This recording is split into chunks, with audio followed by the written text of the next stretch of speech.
મહેમાન ઓસરીમાં મહેમાન જોઈ લીધું બધું. હા હા હા આવીને પાછા મણુરભાઈ બેઠા, સમાચાર સાચા ખોટા પૂછે ટાઈમ કાઢવા માટે. થોડી વાર થઈ જાય આયરાને કીધું હાલો મહેમાનને બોલાવો જમવા. ચાકલો પાથર્યો, થાળી પીરી, પાણીનો લોટો ભરીને મૂક્યો. હાલો મહેમાન. મહેમાન બેઠા છે. રહોડામાંથી બાય આવી લાજનો ઘૂંટો તાણી અને મીઠાની સપટી મૂકી થાળીમાં અને રહોડામાં જતી રહીને એટલું કીધું, લ્યો કરો હરિહર કરો બાપા, હરિહર કરો. અને આમ મહેમાને જોયું કે આની આ દશા નામનું બાવડું પકડીને ગામમાંથી તેડીને ચોરેથી અહીં લઈ આવ્યો. એની દાતારી ઉપર માણસ ધરાઈ રહ્યો સાહેબ. એની દાતારી ઉપર એને થઈ ગયું કે આ ગજબનો માણસ કહેવાય, ધરાઈ રહ્યો પોતે.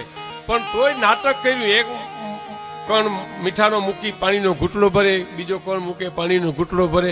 32 ભાતના ભોજનમાં જેમ હોટકાર આવે એમ હોટકાર ખાય. અને કીધું માનુરભાઈ હાલો હવે મહેમાન જ્યાં ગયા છે બધે જમવા આવી ગયા છે, અમારે બસનું ટાણું થઈ ગયું.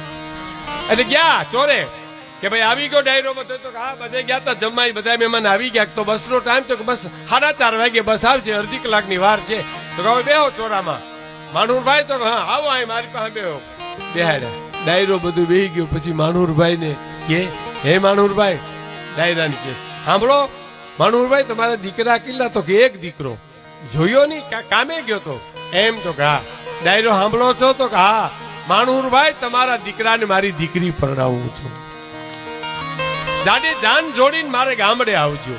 એ માણસે વિચાર કર્યો કે આને ગરીબ સમજીને દઉં તો જિંદગીનો મારો ઋણી રહે, પણ આના દીકરાને મારી દીકરી પરણાવું ને એટલો કર્યાવર કરું કે જિંદગીનો ઋણી હું રહું પણ એ નો રહે કોઈ દિવસ. આ સબર પણ છે.